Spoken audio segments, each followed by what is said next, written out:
Olá! Nesta aula, temos como objetivos entender o que é a intermediação financeira e também a sua importância, conhecer os 4 mercados do mercado financeiro e entender como os mercados financeiros são regulados no Brasil. Numa economia de mercado, as famílias compram bens e serviços que são ofertados no mercado. Esses bens ou serviços são fabricados pelas empresas que obtêm receita a partir da venda desses produtos e serviços. Essa receita precisa ser maior do que os seus custos, que vem tanto dos insumos para a produção, que ela compra de um outro mercado, o mercado da matéria-prima, e também os salários, aluguéis, juros e lucros, que são necessários para remunerar também quem trabalha na produção e os sócios. As mesmas famílias que compram os produtos e os serviços, elas vão oferecer seus recursos, seja terra, capital ou trabalho, ou a sua própria livre iniciativa, para que exista esse mercado de produtos que as empresas vão utilizar. E, em troca disso, elas recebem a renda. Assim, o sistema de economia de mercado se estabelece. Entretanto, para que esse mercado funcione, é necessário uma estrutura de intermediação financeira, já que nem sempre as famílias vão ter todo o dinheiro que precisam para comprar todos os bens que elas precisam, e também as empresas, que precisarão de recursos para poder comprar a matéria-prima e também pagar os salários, aluguéis. Além disso, ela vai precisar também construir sua estrutura de mobilizado. A empresa vai precisar tanto de capital de terceiros quanto de capital próprio. Assim, a intermediação financeira vai ser uma importante atividade desenvolvida por instituições financeiras que consistirá em transferir recursos dos agentes econômicos superavitários para os agentes econômicos deficitários. Os agentes econômicos superavitários ou doadores vão ser as famílias, as empresas ou os governos que possuem recursos financeiros disponíveis para aplicação. Teremos também agentes econômicos deficitários, que são os tomadores de recursos. Vão ser também famílias, empresas ou governos, só que aqueles que precisam de recursos financeiros. Os mercados financeiros exigem a formação de poupança que financia os investimentos dos setores produtivos. Então a função é muito importante, ela é totalmente necessária, porque existe um desequilíbrio entre o nível de poupança, o dinheiro excedente que está disponível, e os investimentos que são realizados numa economia. Nós temos 2 tipos de intermediação financeira. Temos a intermediação direta e a intermediação indireta. Vamos conhecer as 2 abordagens. Na modalidade de intermediação financeira direta, a instituição financeira vai captar recursos no mercado, pagando uma remuneração, os juros, aos investidores, que serão os agentes superavitários. Com os recursos levantados, ela vai efetuar operações de empréstimos para os agentes deficitários e vai cobrar deles uma taxa de juros. A diferença entre as taxas de juros é denominada spread e deve remunerar essa atividade. As instituições financeiras geralmente vão pagar um juro bem baixinho para o dinheiro que elas captam, por exemplo, das pessoas físicas. Veja que a remuneração da poupança, por exemplo, é bem baixinha, né? E esses recursos vão ser emprestados a uma taxa bem maior. Essa diferença é que remunera, por exemplo, os bancos. É o spread. Na intermediação financeira indireta, a instituição vai atuar auxiliando os tomadores e captadores na realização de negócios. Ela não vai nem captar, nem vai aplicar diretamente os recursos, mas vai receber uma comissão pelo serviço prestado de aproximar o tomador, que vai pagar juros, ao investidor, que vai receber juros. É o caso, por exemplo, de uma bolsa de valores. Qual a importância da atividade? A intermediação concilia o interesse dos agentes econômicos, através do equilíbrio de prazos, vai satisfazer as necessidades temporais de fundos, permitindo maior oferta de crédito. Se eu preciso de dinheiro com urgência, eu tenho. Se eu preciso de dinheiro para longo prazo, eu também tenho. Valor também. Contribui para mais eficiente alocação de recursos. E também permite o equilíbrio de riscos. Eles ficam diluídos pela diversificação de carteiras, pelas diversas formas de aplicação e também de captação dos recursos. Os mercados financeiros são, portanto, 4. O mercado monetário, o mercado de crédito, o mercado cambial e o mercado de capitais. No mercado monetário, são realizadas as operações de curto e curtíssimo prazo, que permitem o controle da liquidez monetária da economia. Nesse mercado são negociados papéis que são emitidos pelo Tesouro Nacional, os títulos do Tesouro, que são necessários para financiar as necessidades orçamentárias da União. Temos também títulos emitidos pelos estados e municípios, e também teremos títulos emitidos por instituições privadas, CDI, o CDB e debêntures. No Brasil, nós temos o sistema Selic, que é o Sistema Eletrônico de Liquidação e Custódia, por onde as transações acontecem diariamente entre as instituições financeiras, e esses papéis são negociados. Tanto aqueles emitidos por entes governamentais, os 2 primeiros aí nessa lista, quanto os emitidos por instituições privadas também, inclusive financeiras. O mercado de crédito é aquele constituído em sua essência pelos bancos comerciais e múltiplos, bancos de investimento e sociedades de crédito, financiamento e investimento. Eles têm como objetivo suprir as necessidades de recursos de curto e médio prazo de diversos agentes econômicos. Nesse mercado de crédito, são negociadas tanto a concessão de crédito às pessoas físicas, como também os empréstimos e financiamentos às pessoas jurídicas. O mercado cambial é aquele em que ocorrem diversas operações de compra e venda de moedas estrangeiras que possam ser convertidas para a moeda nacional. Engloba todos os agentes econômicos com motivação para realizar operações com o exterior, como importadores, também as empresas que exportam, investidores que querem comprar e vender moedas e também instituições financeiras, que vão fazer movimentações de recursos também entre os países.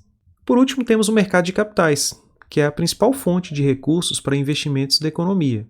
Ela tem um papel muito relevante no processo de desenvolvimento econômico. São negociados nesse mercado as fontes de financiamento a longo prazo, tanto para capital de giro, quanto para capital imobilizado, capital fixo. Nós temos debêntures, temos também commercial papers. Um commercial paper é um título de dívida de curto e médio prazo emitido por sociedades anônimas abertas ou fechadas, sociedades limitadas e cooperativas do agronegócio. Ele é conhecido também como nota promissória. Existe no mundo todo. Temos também o leasing, que também é uma outra alternativa interessante de financiamento. Ele é conhecido também como locação financeira ou ainda arrendamento mercantil. E é um contrato através do qual a arrendadora ou a locadora adquire um bem, que é escolhido pelo cliente, e em seguida aluga esse bem para o cliente, por um prazo determinado. É muito comum que as empresas, por exemplo, façam leasing de veículos ou de máquinas. Temos aí também as operações de prazo indeterminado, como a emissão e a subscrição de ações, que nós vamos falar um pouco mais, principalmente nas nossas próximas aulas. Mas antes é interessante a gente entender como que o mercado financeiro é estruturado e normatizado no Brasil. Nós temos, portanto, um sistema financeiro nacional. Ele é constituído por um conjunto de instituições financeiras, públicas e privadas, que atuam por meio de diversos instrumentos financeiros, para captar recursos, distribuir, fazer transferência de valores entre os agentes econômicos. O nosso sistema financeiro foi estruturado pela Lei de Reforma Bancária, com o regime militar, em 1964. Em 65, prosseguindo os avanços nesse sentido, nós tivemos a Lei de Mercado de Capitais, que aí criou a possibilidade de termos bolsas de valores e negociarmos ações. E depois, em 1988, com a promulgação da atual Carta Magna, da atual Constituição, nós tivemos a Lei de Criação dos Bancos Múltiplos. O banco múltiplo comercial é esse banco hoje que pode tanto emprestar dinheiro, quanto manter uma conta bancária, quanto também permitir que o cliente faça investimentos. Hoje o sistema financeiro nacional é estruturado em 2 grandes grupos de entidades ou de instituições. Nós temos o subsistema normativo e o subsistema operativo. O subsistema normativo é o responsável pelo funcionamento do mercado e de suas instituições. Já o subsistema operativo é aquele responsável pela intermediação de ativos monetários entre poupadores e agentes carentes de recursos. Envolve todas as instituições financeiras bancárias e as instituições financeiras não bancárias do mercado. Então, na figura aí, você tem um esquema do Banco Central que mostra, né, os órgãos normativos que temos no país, sendo que o órgão que está no nível máximo é o Conselho Monetário Nacional, ele que toma todas as decisões sobre economia. Temos também o Conselho Nacional de Seguros Privados, normatiza as questões relativas aos seguros e também as entidades de previdência complementar. E temos também o Conselho Nacional de Previdência Complementar, que normatiza todas as questões envolvendo tanto os fundos de pensão quanto a própria previdência também complementar no Brasil. Entre as entidades supervisoras, temos o Banco Central, que toma diversas decisões sobre questões econômicas e inclusive também é responsável pela emissão de papel moeda. Temos a Comissão de Valores Mobiliários, que é responsável pelas bolsas de valores, é quem define as regras e também supervisiona as bolsas. E temos também 2 órgãos relacionados aos seguros e à previdência, que fazem a sua supervisão. A Superintendência de Seguros Privados, a SUSEP, e também a Superintendência Nacional de Previdência Complementar, a Previc. Entre as instituições operadoras, temos grande diversidade de instituições. Temos instituições que captam depósitos à vista, temos as financeiras, temos empresas que fazem câmbio de moedas, temos as bolsas de valores, temos as empresas de resseguro, temos as empresas seguradoras, sociedades de capitalização, entidades que oferecem a previdência complementar em regime aberto, em regime fechado, né, os fundos de pensão. É, portanto, um mercado com uma grande diversidade de operadores. Até por essa complexidade, é muito importante que exista um mecanismo de regulação desse mercado. E a regulação do mercado financeiro refere-se a um conjunto de leis, recomendações, regulamentos, contratos e procedimentos de fiscalização e acompanhamento que procuram adequar os agentes econômicos de mercado aos objetivos de estabilidade e confiança de todo o sistema financeiro. É o Banco Central e a CVM que fazem a regulação do mercado financeiro. Mas o próprio mercado pode realizar uma regulação de si. A autorregulação do mercado financeiro ela vai se originar de fora das iniciativas do governo central, do governo federal. É adotada pelas instituições que participam do mercado.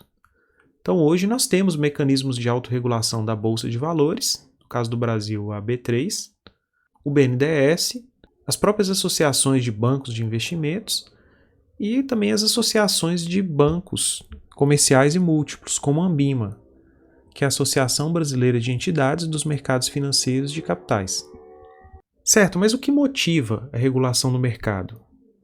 O objetivo é melhorar a disponibilidade de informações a investidores para evitar assimetria de informações. Normalmente as empresas elas têm mais informações do que o investidor, né? E muitas corretoras sabem mais do que o investidor, então a gente precisa ter um equilíbrio, de forma que todos tenham acesso àquelas informações necessárias para as decisões do mercado. Procura-se também manter o equilíbrio do sistema financeiro pela regulação dos intermediários financeiros com fins a manter a solvência do sistema. E também busca-se propiciar melhores condições para o controle e execução da política monetária. Então você tem fundo garantidor de crédito para proteger, né, as poupanças das famílias e empresas, políticas de recolhimento compulsórias adotadas pelos governos, medidas também de combate à lavagem de dinheiro, investigação de casos em que há informações privilegiadas. Quais são os elementos fundamentais, então, da regulação? A regulação vai estabelecer regras comportamentais específicas do mercado.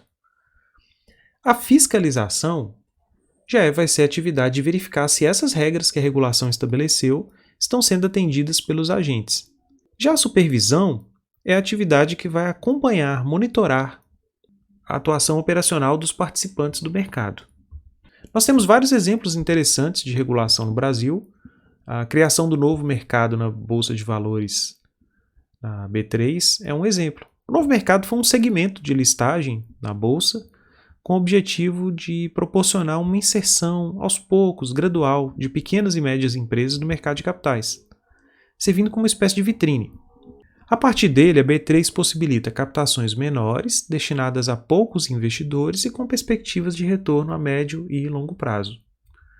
Temos também a adoção de práticas de governança corporativa que permitem proteger os acionistas minoritários, a criação do Código de Proteção do Consumidor, que também foi muito importante, temos a Lei de Falências, entre vários outros exemplos. Esperamos que ao final tenha ficado claro para você o que é a intermediação financeira e a sua importância para a economia, que você tenha entendido quais são os 4 mercados financeiros e que você tenha também entendido como esses mercados são regulados no Brasil. Caso tenha dúvida, estamos à disposição. Até a nossa próxima aula. Bons estudos!